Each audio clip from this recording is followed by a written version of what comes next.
Hi, I'm Helen, and this is Yellow Chair Collective Season 3, Episode 2. Now, I have to confess something. This is probably an episode that made me emotional personally because it features one of our therapists, Jeff Yeom.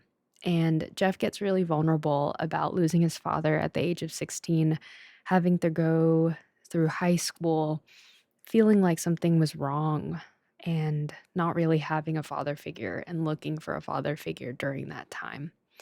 I know that at the time of this episode's release, if you're listening to this at the time of its release, it's going to be around the time of Thanksgiving and Christmas. And so I wanted to provide a trigger warning for those that might be feeling lonely to watch it during their own time.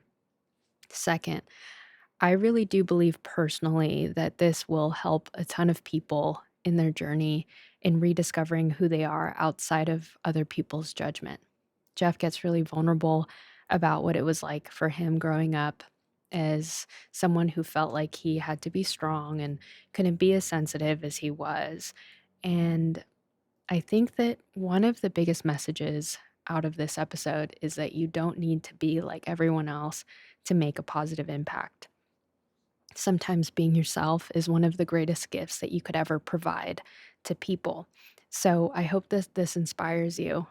Like we said before, toxic masculinity isn't meant to be one of those things that should make you fearful of living the life that you want to live. If anything, understanding the systems that we're a part of can help us walk in the way that helps us accept ourselves more. So I hope you enjoyed today's episode. This is Jeff Yeom. My name is Helen Garcia, pronoun she, her, and you're listening to the Yellow Chair Collective, the podcast.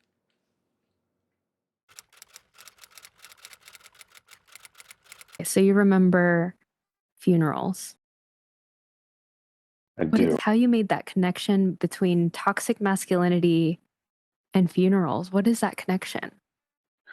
For me, I experienced a lot of death in my life, and I find myself being so emotional, Mm, meaning I feel it in my body and I have to clench my palms because my palms hurt really bad when I'm in deep sadness. And the thing that I was told, at least when I was 9 years old, when we were in a limo behind the hearse. And my uncles, from what I know, would tell me, boys don't cry or men don't cry, wipe your tears. And I remember, I don't know if I yelled at them, but I said, I'm going to cry if I want to cry. And ever since then, I've tried to hold back the emotions, funerals, and it just comes pouring out. I remember I was at another funeral, church member who I wasn't even close to, but I just felt such deep sadness. And I look around and none of the other guys are crying, even the people who are related to this person. And I was not related to this person. And I was wow. thinking, why am I the only Korean male crying at these things? And it's like all the females that I know are just, they're like, cry hysterically. And I'm all the women are crying. None of the guys are crying. I'm the guy that's crying. Mm, And I remember feeling alone in that. And the other thing is, in high school, back in the 2000, early 2000s, guys didn't cry that much and they hid their emotions a lot. And there's a lot of locker room talk. But I've noticed if you pull a group of people in closer, then you can find more vulnerability. But when it's a mass group, nope, forget it. Usually guys don't show their emotions. mm. And so that's how I connect toxic masculinity to funerals, because men just don't cry, Yeah. at least from my experience. And so I remember that being a big point in my culture where I'm like, I don't like this part of my culture where men have to be stoic, and I don't think it's healthy.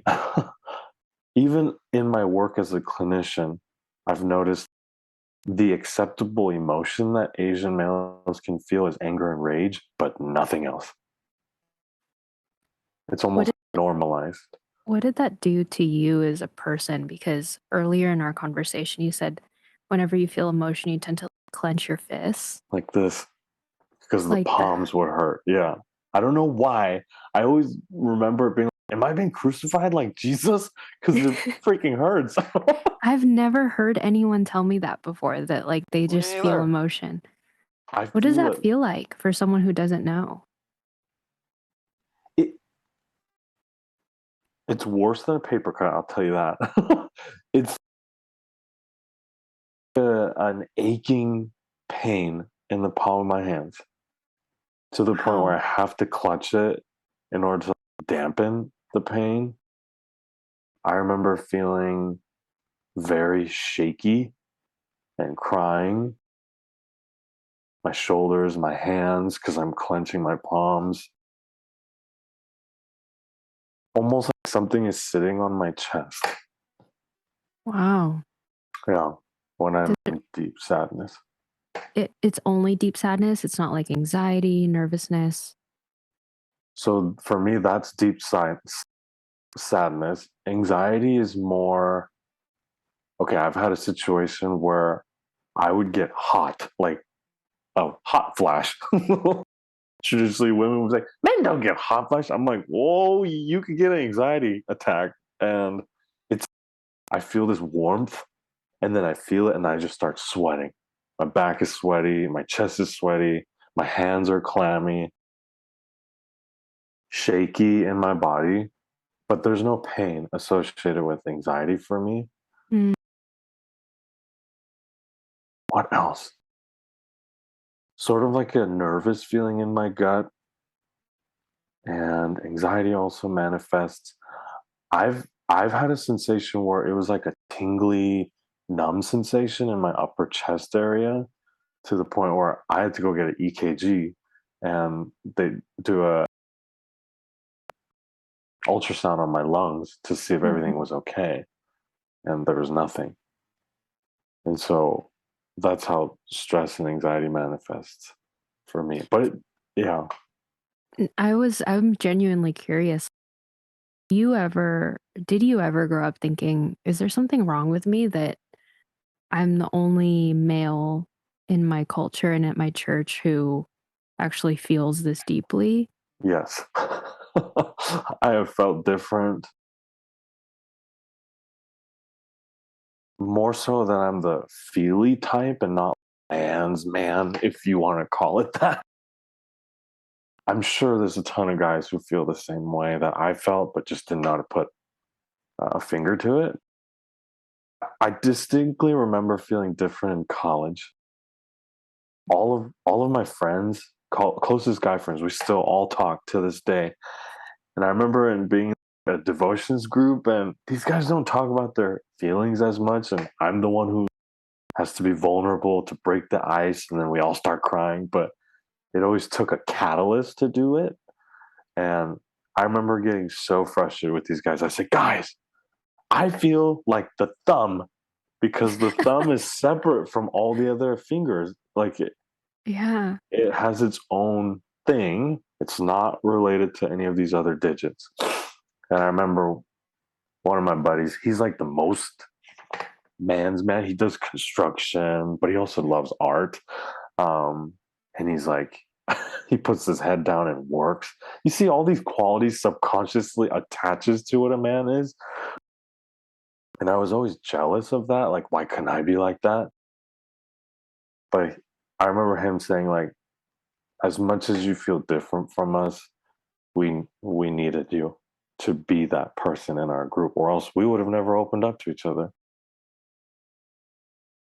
And so I'm still wrestling with it, but I don't feel like I stick out that much now. So it was nice to have their validation, be like, no, we needed you. We just did not open up to each other. No. You have a way of just like being real about things. Do you think it comes from being sensitive, or do you think it just comes with experiencing death? Both. I didn't know about sensitive until 2 years into my therapy journey, which was 2019. And my therapist was like, Jeff, I just feel like you fit this category of sensitive. I was like, okay, cool. Another label.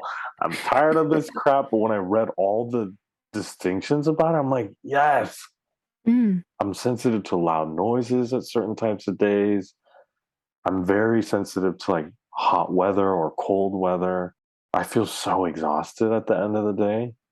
And I think in my past, it was always go, go, go to try and avoid what I was feeling. So just keep playing tennis or don't hang out with friends, just keep playing tennis. And I remember feeling so tired, but that was my answer. How are you doing, Jeff? I'm tired. What else is new? But it's like I'm taking in so much stimuli all the time that I didn't even know it. What did playing tennis do for you that talking to people didn't? Playing tennis, as much as I was a mental head case, it was a place for me to just be, especially in high school. And I really enjoyed the team aspect, so I could get my mind off of things, have the older students cheer for me. I was number one at our high school, so it kind of felt nice to like be praised. Camaraderie. Also, I was it latchkey kid? I think that's what it's called. Like my What's a latchkey kid? so basically, the literally the kid has a key to their home. Parents aren't home to take care of them, so they take care of themselves. And for me, it was kind of both. Like especially in high school when my dad passed away and my mom had to run two restaurants, she didn't have time to look after us. So my sister and I would as soon as we finished school, we'd either go to tennis practice, tennis matches, or we'd go straight to the athletic club to play in private lesson, group tennis lesson, and stay there till late until she was able to pick us up. I remember sitting on that bench a lot of the time just waiting for my mom to get there. And it was, I haven't thought about this memory in a long time, actually. What's coming up for you when you think about sitting on that bench after tennis? Wishing that my mom was around more. I know she didn't. I've had so much resentment built up from my mom because I wanted her to care for me in the way that I saw like other parents take care of their kids. But I had to grow up at a very young age, like make my own food, figure out food. My mom's not there. Look out for my younger sister. And so I also think having mainly female in my family, all my teachers were females, like those also impact us too as kids or as boys or whoever, because we're looking out for them or seeking out for their approval and validation. I know your dad died when you were 15, and then you had your high school counselor, sort of like a second dad. Yeah. He, now that I think about it, he's just this tall, burly man, but he had a very soft side to him. Soft meaning not in weakness to the audience who are listening, but a gentleness. He, I remember he got all my teachers into one conference room and he sat me down and it was like this long table of all my teachers on the side. And my counselor's like, Jeff, we're here to support you. But in order to or I don't know what the verb form of catalyst is, but I spoke out. Like I was very open and vulnerable about my struggle. And but I think like that was me ever since I was a little kid. Because my Mm. mom told me my sister would just kind of be quiet and crawl out of the baby carriage by herself. And she was so independent. And I'm just like, yeah! And my mom would come get me My sister would learn how to cut her own fingernails, but I'd be like, Mom, can you do it for me? And so, You were outspoken as a kid. yes, like Yeah. help me. And that's what I did in high school. Like, I'm not okay and I need help. And so my counselor helped me in that way. But my sister, she didn't say a word. And so my Mm. counselor just assumed she was okay. But Wow. I sought after my counselor like every other day, if not every day, just crying. Wow. Couldn't do it on my own. Couldn't. Yeah. That reminds me of a story. I struggled with like anxiety and depression all throughout my teen years. Mm, And I had a mentor at church who like actually saw me. Like I'm mm. I thought I was really good at masking my emotions. And when people would ask me like, "Hey, how are you doing?" I'd be like, "Good." And Yeah, my face clearly. was just like, yeah, clearly good, and my face was just numb the entire time, and our stories are sort of flipped because my mom worked like 3 jobs, so my dad took care of me a lot. So in the Mm, Filipino culture, the theme was like, you just kind of get to work and you push past your emotions, and so right. I felt like I never really had a healthy example of what it meant to be a woman who had emotions, but, like, could express them. So, like, growing Mm, up, I would just, like, numb out my emotions, and for me, I had a mentor at 14 who would, like, literally seek me out and ask me how I was doing every single week, and it did a lot for me because it was almost like the start of my healing, like, someone yeah. actually sees me, and it sounds like that's what your counselor did for you. Honestly, and my teachers too. Like, I wouldn't want to eat lunch with my friends. Like, Yeah, they're me kind of too. not, I don't want to say dumb. Not a lot of kids at that age don't have those skills. Or it's like, hey, are you doing okay? Or like, you'll be Yeah. okay. Like, it's just, there's an ending point. But man, I still remember my high school lit teacher. Like, she sent me a card last year for Christmas, Oh. and I still have it. And I saw my guidance counselor for the first time in 15 years, like last December.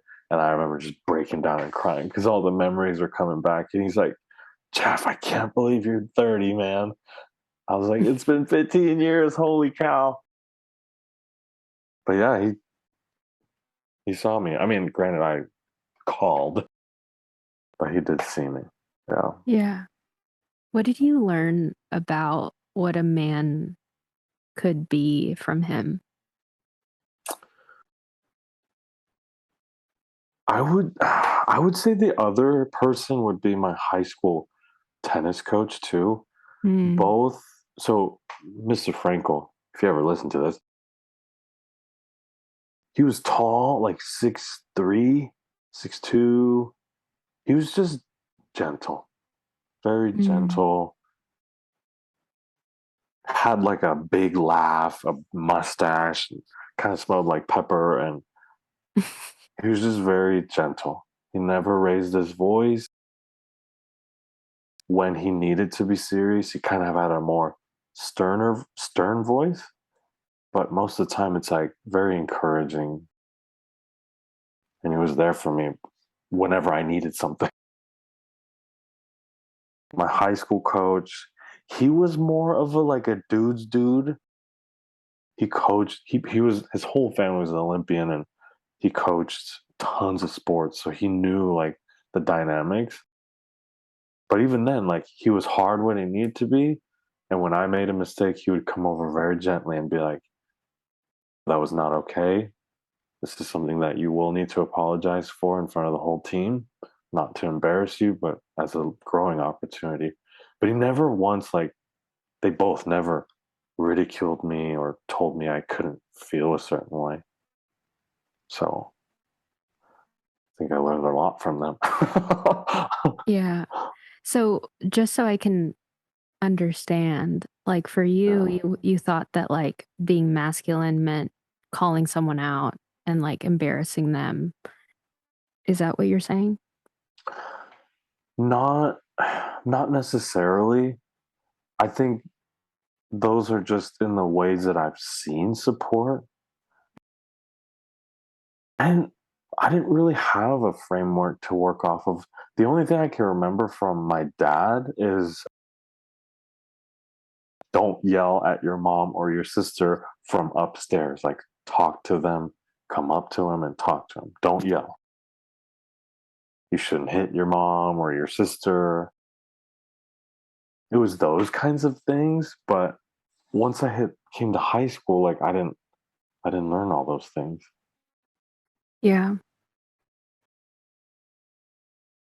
So I feel like I missed out on a lot of things because my dad was he would raise his voice when he absolutely needed to, but he was never the one to like always be yelling or whatnot. So I do miss his more gracious side. My mom was stern. She was the hard mom. Oh my gosh. But she had to be. So Why did she have to be? she had to play both roles, mom and dad. Punish her, encourage her. She ran the whole show. Quite frankly, she was telling me stories. My dad would complain a lot, and my mom would just put her head down and work. So I do have to thank my mom for that, but she had to play both. And I think that Well, was hard for her. yeah. You talk about like how your mom had to run 2 restaurants after your dad died when you were in high school. What was your family like before, like, he died? Hmm. If you can remember, because that was Yeah, a I while mean, it was ago. 14. I remember we were always together. We didn't go on granted, I think we went on one or two vacations in the first 0 to 14. But church, we always went to as a family. I remember we would always have like family gatherings at other church members' houses. Every like Friday night, we'd be with other kids' families and running around the house. Um, a lot of weekends, we would be at our dad's convenience store doing homework or just watching TV for hours and hours on end. Mom was always with us. And Mm, then she would pick us. No, no, she'd never pick us up. We had to ride the bus. But mom was home, and then dad would come home like 10 okay. late. But yeah, I mean, at least that was normal to me. Just and then my dad was like, "Hey, we should, or I should at least take Sunday off." And so then that's when they started in the restaurant business, and then this whole shit happened.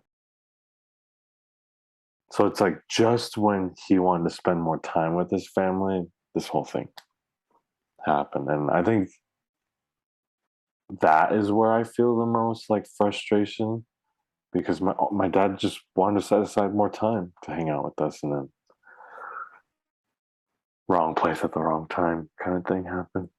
So yeah, I You have a way of, like, sharing stories, Jeff, where I can literally see myself where you were. Like, you're very good at highlighting moments in your life, but there's, like, a lot of grief to your story. Like, there's a lot of loss there because, yeah, like, I still go back to those moments where, like, tennis was your only outlet, where there was a clear beginning and there was a clear end. But then you had to live through having to be the oldest in your family, like, having to grow up really quickly, and then yeah, having to, like, take care of your younger sister. That's yeah, a lot to go through, and I'm not saying that it's a lot just as, like, a caveat, I'm meaning grief, death of a dad, like, having to be a highly sensitive guy and not really having your dad to, like, ask questions or set an example, and so you've had to almost look for resources. yeah. That was the biggest thing. in EMDR therapy. It's a type of therapy that my therapist did for me. And it's like I didn't have a secure person or a provider, or I had to like look for those outside of my own family. To mention your first point, I've had so many women tell me this, like, wow, you're so good at describing things in details. And I mean, I was like, yeah, guys don't talk a lot in detail. It's like very to the point. That's the other thing that I noticed. But yeah, I had to resource my own sense of like who are the male role models in my life. I remember finding that a lot in my college friends too. When we weren't supposed to do certain things on campus, they would I mean, they would like dog me a little bit, but always one of them would come by and be like, "Hey, don't feel pressured. You just do what you gotta do, okay?" I was like, Mm. "Okay." I felt like their younger brother somehow, but I had to learn a lot through them vicariously, and I feel like I'm still trying to figure it out. I've always said this very thing. I think it would be much easier for me to be a girl dad than to be like a boy dad because I wouldn't know what to pass on to this kid if we're speaking in more gender terms. I Yeah, wanna back up a little bit because yeah. you said something earlier that I'm like, "Oh, I never thought of it that way." The What? reason why I was complimenting you about, like, the details, Uh-huh. I'll give you a backstory. I joined a storytelling group, and, Oh, like, one of the writers, he's also Korean American, he immigrated here when he was 10, actually, so he's, like, 1.5 gen, and he talks about, like, being able to tell things in moments, but it's interesting how, like, compliments can be perceived in such a different way based on, like, your background and where you're coming from. yeah, Because you, I think, have noticed the differences. Because I think if you're right, like, be if we had the tables turned and I was telling you about those moments, you wouldn't then be complimenting me about the details. I'd be like, It's oh, like she's just talking she's regularly. just talking. And I think that's something that I think goes in line with, like, gender norms and just, like, what is, quote, Yeah, "expected" from a woman versus a man, because it's normal for women to feel emotions and for women to cry. yeah, yeah, And yeah, that kinda ties into your comments about, "It's easier for me to be a girl dad than to be a guy dad." I yeah. can counter and say that you can be both or have a gender neutral baby and you Or would be that great. too. Yes, true. Woke, woke, stay woke. When I was in Korea, a lot of the like my female friends, they would say the same thing. Wow, if I may say it in Korean, 너무 디테일하게 얘기한다, which means you speak with so much detail. And I'm like, you're saying that as if you're surprised. And they're like, yeah, we are. I was like, okay, here we go again. Oh my gosh. I've heard this before. I I won't lie. I will also say that I've noticed with like my gay or queer friends as well that they would also speak in more specific details, like how they talk about food, whether that's from a gender identity or sexual orientation that's labeled to certain people. And I don't think it should be that way. I mean, do you? I'm trying to do that more. I agree with you. I think that, like, for me, I'm constantly battling with these labels of like, okay, I'm very ambitious. I'm very high achieving. If I'm asked to do something, I always ask myself the question of like, is this my best? And I've heard people say to me like, that's a very masculine quality. And I don't think it Huh. is. I think it's just like me being Helen. And so, Yeah. like, for someone listening to this, like, if they start to see themselves in you, Jeff, like, "Oh, I'm pretty sensitive. I have all of these judgments towards myself." Like, do you have any recommendations on how they can start taking those steps to, like, start to really love themselves and to accept themselves? That's a that's It's a a difficult that's question. a tough question. Do I have a suggestion? Yes.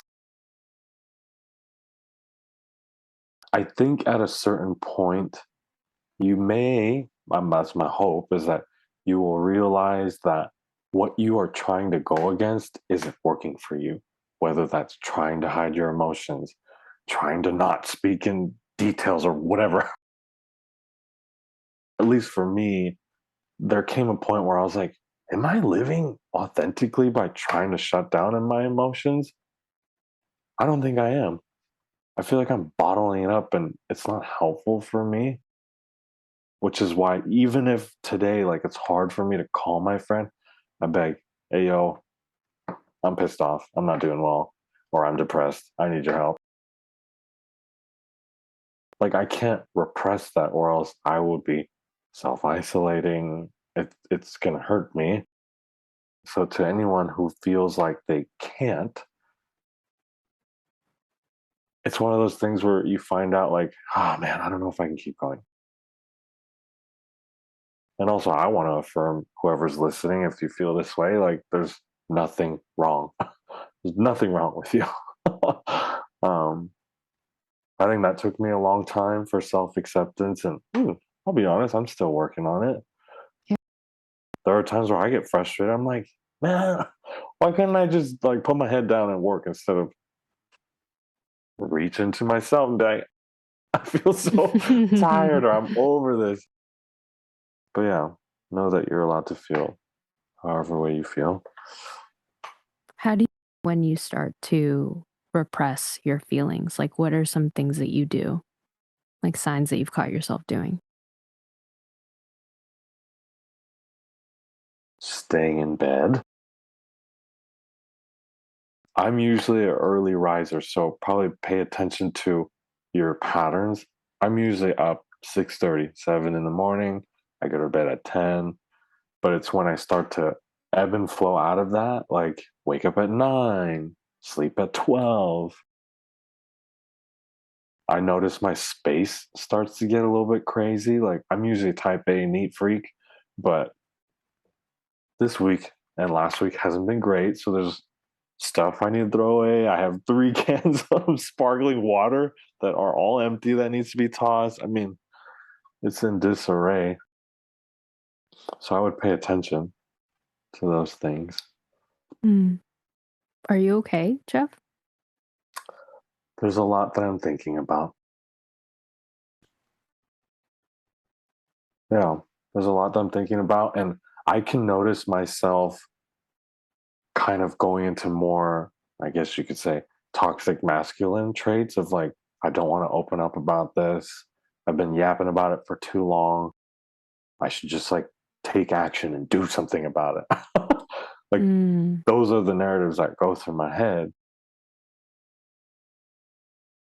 I guess this is a real time example of the question that you asked, but like, I have to honor what I was doing before and not shut myself out. Reach out to people that I've talked to about before. Like, even if it's trusted people, you don't need that many. If you have like 3, call them up, be real with them, and open the floor so that they can also be vulnerable.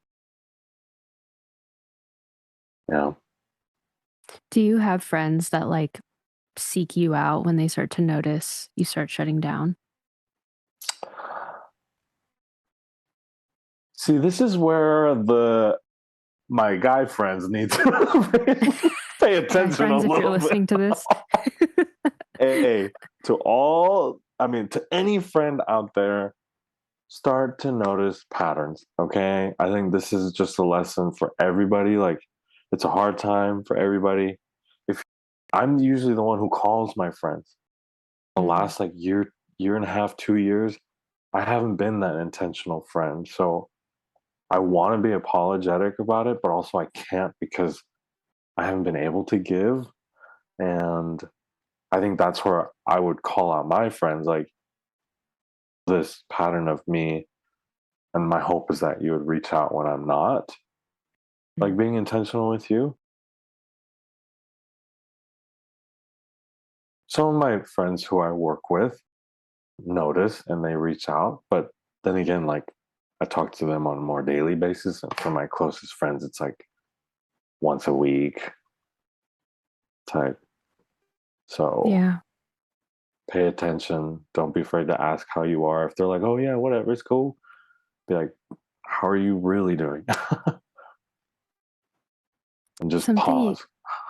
yeah, just pause and like really ask someone what's really going on. Yeah. Yeah. And don't be afraid to ask the hard questions. Ask about anything. Don't feel bad. You're not burdening them. Like for me, and maybe this is just me, but like my buddy just had a child. And my thing is like, if I had two children right now, I might feel a lot of pressure. So I would ask them, like, hey, like, what's the pressures that you're feeling? Or how are you feeling overwhelmed? And normalize it because having a child is overwhelming. It can be, not in a bad way or a good way, just it is overwhelming. Yeah. So pick up the phone and call your friends. There Or was text something them. that there was something that you said that I really liked because it takes someone who's like done all of this deep work to really realize like, hey, I'm not doing so well. Because when I asked you that question, you were able to like take the perspective of, man, I wish I would get reached out to more. But I also recognize that my pattern is to be the one that reaches out. But I haven't felt like my best in a year and a half. Yeah. W- How do you not place judgment on that? Like, if you're not in the best season of your life, how can you not feel bad about that? Oh, Helen, great question. And that one's a hard pill for me to swallow because I'm usually somebody who's very loyal and like I will show up. I think nowadays it's more like if you really need somebody to be there, I'll be there. But if it's kind of like, it's okay, then I think I have to remind myself, like, look, you can have your off days. Just maybe pay attention to see how long it goes on for. How do, man, I think I'm still struggling with that because I do have a more perfectionistic tendency where I have to be the best. I'm very competitive. Even with friends, I show up. I have a little pride in being the one who, like, people call me. My buddy, he hadn't called me in so long, and he called me, and all the other guys are like, "Hey, how's this friend doing?" I'm like, "He called me."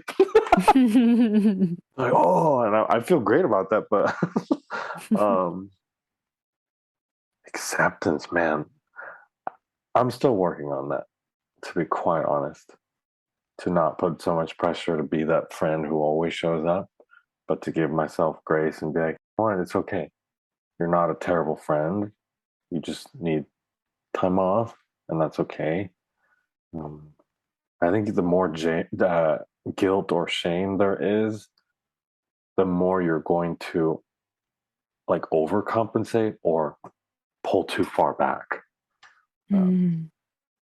yeah, Do you think guys struggle with a lot more guilt and shame than people notice? I think so. I Mm. think so. I think it's because it's not normalized that they talk about it. So therefore it's like it has piled up. um, Yeah. Shame about who I am as a friend, who I am as a son. I mean, how I like shame about how I'm not providing enough for my family. Like there's a lot of things that guys can feel shameful about, but they don't talk about it. How It's do they only usually deal with it? to keep it to themselves. Yeah. One of my buddies, he's been thinking about something for a long time, like 4 years plus, and he's only brought up the topic twice to me, and I'm his best friend. But he called me. He's like, "Dude, I can't hold this any longer. I have to talk to somebody about it." And I'm like, "Good, this is good. Talk to me." He's like, "Okay, okay, okay." So that's also like another way that one can support their friends is like, don't discount what they're feeling, but say, hey man, I'm here for you. Talk. Like, what's going on? Don't be like, it's all right. That's not helpful at all. Because then they just put something out there or is trying to reach out to you, and then you just denied it in some way. And that's not helpful. I I kind of get fired up right now. You are getting fired up, but I love that because, like, it means that you care about this topic. Were you like this when you did the 2-hour panel? Was it a 2-hour panel or 1-hour panel that you did with Jack at the toxic masculinity thing? I think it Was it a was an webinar? hour. I think it was an Yeah. hour. I don't remember feeling this fired up, but I think Well, this is a more intentional conversation. the reason why I think there's I was in preparing for this conversation and like the future conversations that we're going to have with other therapists at YCC and like other people, I looked up like Asian American podcasts and I Mhm. found one about like two best male Asian friends talking for like an hour. And one was like an improv comedian. Another one, I actually didn't get to hear his story because I was listening to one like talk about his dad. Yeah. And one of the conversations that he was having was, I just never really felt like I was supported. I always had to Mhm. provide and to like be that guy that people could rely on. But what about me? Like, what do I want? And as men, like we're all like, this is his perspective because I'm obviously a woman. But he was like, I am a woman to anyone who's listening. And he was saying, like, it took a lot for me to tell my dad, but I also know that, like, Mm, in my culture as an Asian American man, you have to survive and you have to provide. And like hearing your story, I think it makes sense that you feel fired up because you're talking about things that you haven't had the space to talk about before. And it brings people so much peace when they're able to like just like let it out. I think there are a lot of guys who would benefit from just getting it out. You're right. Like the expectation to provide sort of puts this label that you can't show your cards and what you're struggling with because then there are other people. How are they going to get taken care of? I remember being in a very much provider role with my mom and my sister. Yeah, all my friends are in marriages or soon to be parents, and I think there's a lot of pressure there. Um, yeah. What does the professor, what does the pressure to provide like do to a guy? Oh And is it my something that you, gosh. and what does it like, is, and I'm speaking as like a cisgender heterosexual woman who Mhm. like has never really stepped into the shoes of a guy. I've only really seen from the outside. And so Yeah. I'm coming from a place of like natural curiosity. Like, is this something that is taught? Is it inborn? Is it set by example? And like, what does it do to a man?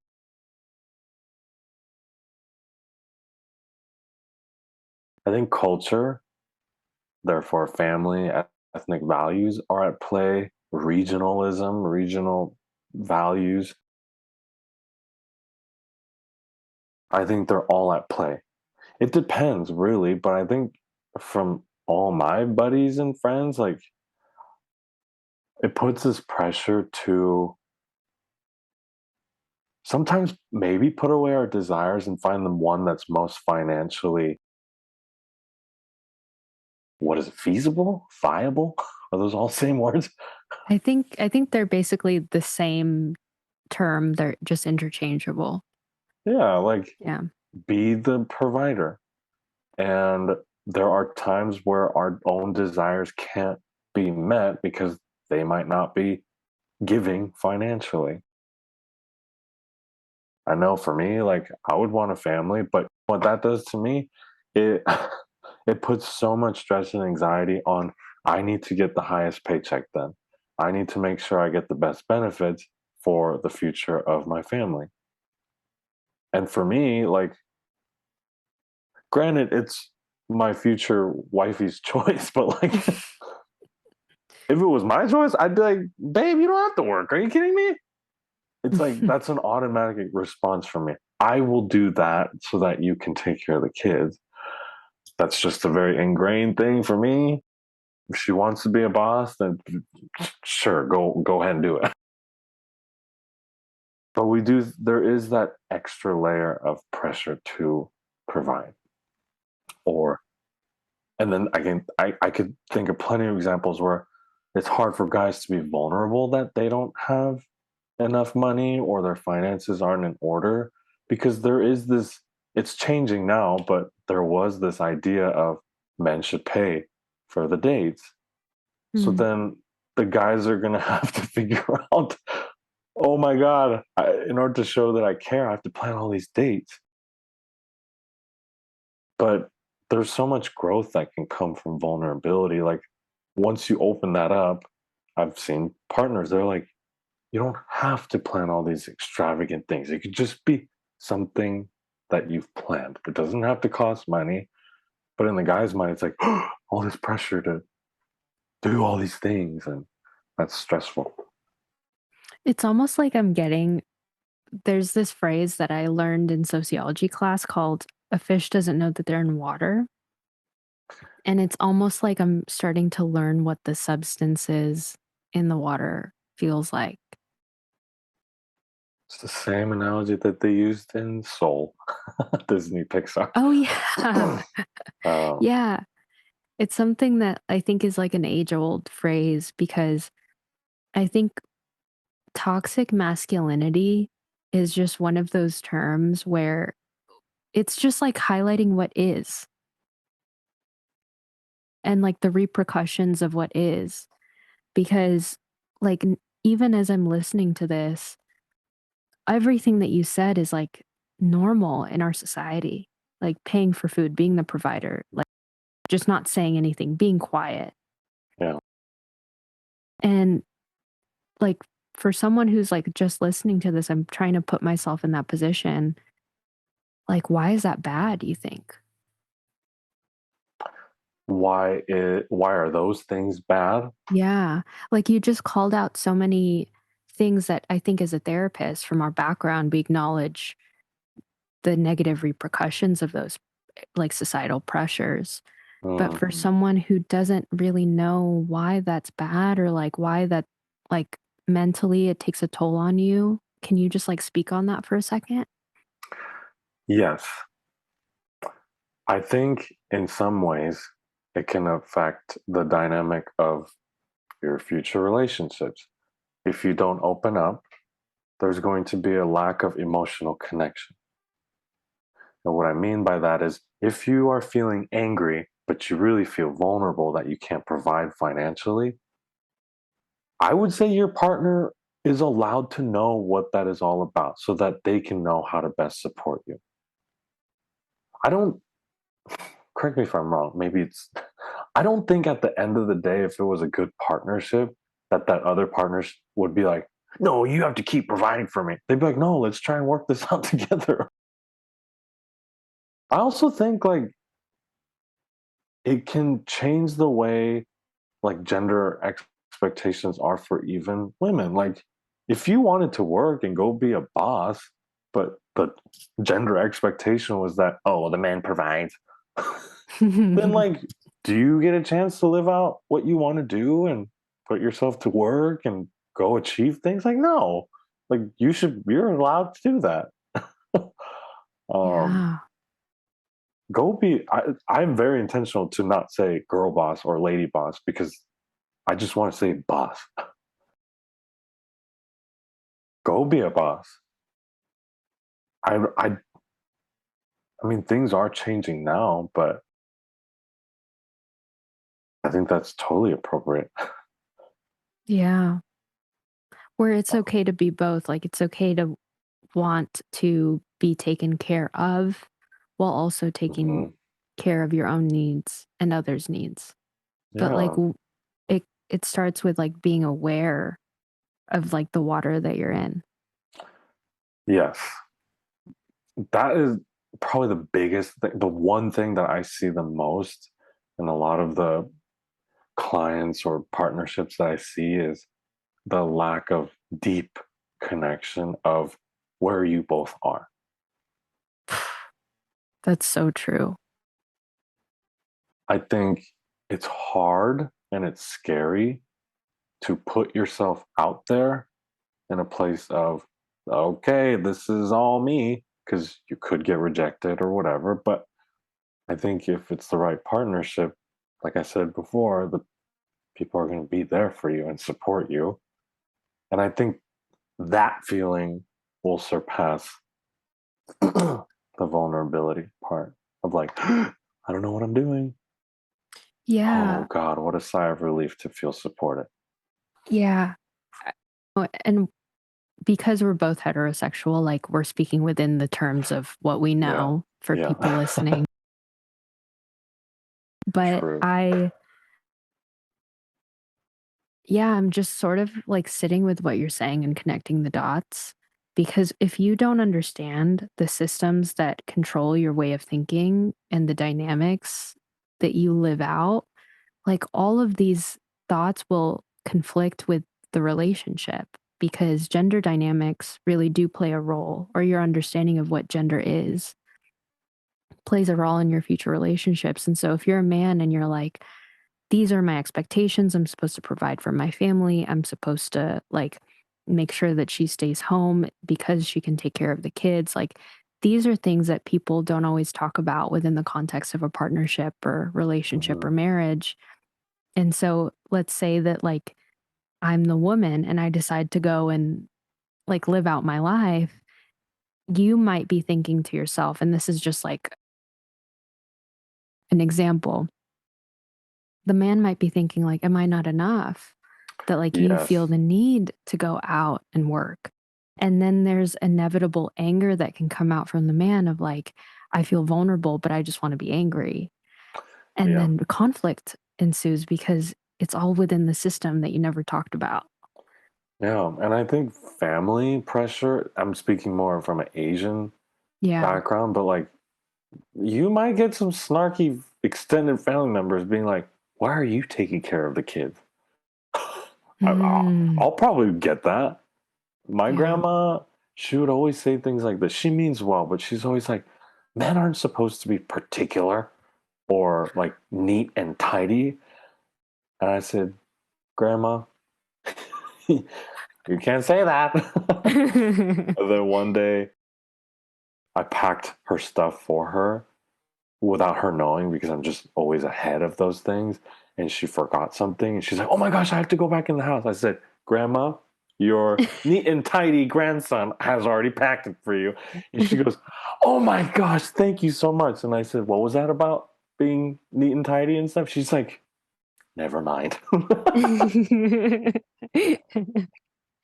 So that's just a Yeah. funny story. But in laws might say that. And I think that can contribute to a man feeling like, I'm not enough or I'm not doing enough.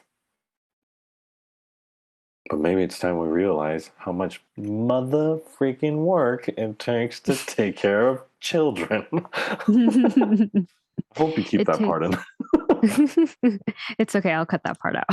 No. Keep that part in. Yes. Okay. I have a backup recording and I have a Zoom recording. So we Sweet. have more than enough to work with. But Okay. are you good on time? Yeah. Yeah. Yeah. I'm good. So I think that like I I'm just grateful for you, Jeff, because like you're just so real. I try. How do you how do you do that every day? Can't. You can't be. Okay. No, I'm exhausted. I think that's where you do need to be consciously aware of how much energy you are giving yourself, even if that might be telling your story. And I'm not saying like, oh my gosh, how dare you take my energy. I agree to this. It is hard though, because I am somebody who's more sensitive and I need my time alone. But yeah, it's hard. It's hard because this whole world I feel like is just facades with social media and things like that. And I feel like it would be more energy sucking to be fake too. So I'm just kind of figuring out too, how do I conserve but also not give away too much of my time? Yeah. That's so reassuring. I was feeling a little bit like that the other day, actually.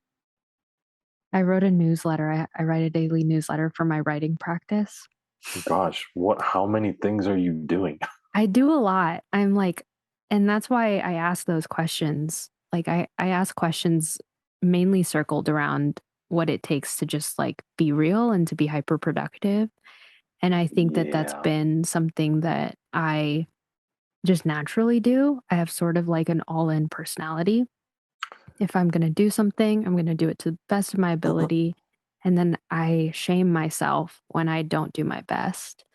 And I think that your vulnerability about like you can't be great all the time is reassuring for me. Well, like I'm just thinking about it from an athlete standpoint too. You don't have an NBA team that wins the same championship every year. Like it's exhausting. You can't. Yeah. Yeah. You can't. That's There are days true. where It's you like suck. you can't run a 100 miler every day.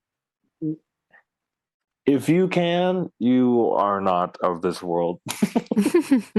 I no way. It's Yeah. not sustainable. No. There was a question I was going to ask you just about like how someone can start practicing acceptance. Cause I think you said earlier, I I'm working on it, but you being able to say that takes a lot of vulnerability to say, I don't know. How You can think it's vulnerable, but I'm just like it's just normal for me. I, I think it's because you've practiced it, you've lived it. Okay, I'll take it. I'll take it. Man, self acceptance. Because it's more normal. The reason why I pointed it out because it's for me, like what I've noticed is like it's more common to say that you have it together, to put up that facade and to Oh, like already have a great life. Like I'm always in a good mood. I'm always high energy. I'm always da da da, what have yeah. you. But for you as a man and as a Korean American man who's like been through so much grief, for you to say like, I'm not okay this season. Like I don't have the answers. Yeah. And on top of that, too, I'm thinking from the perspective of a therapist, like people think we always have the answers, but we don't. Uh, We're no. just very good at asking questions. Sometimes I'll tell my clients I don't know, but I can get back to you. How do you get there? Like, How do I get to a place of self acceptance that I'm how do not you get to a on? place where you give yourself permission to say, I don't know?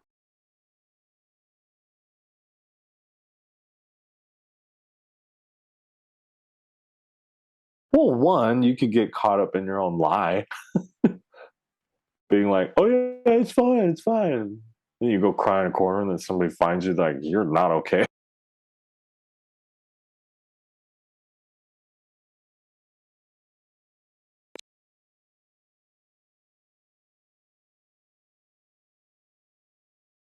I think for me, like I don't know how to answer that question. Were you always like that? Being able to say, I don't think I'm at acceptance yet. I'm working on it.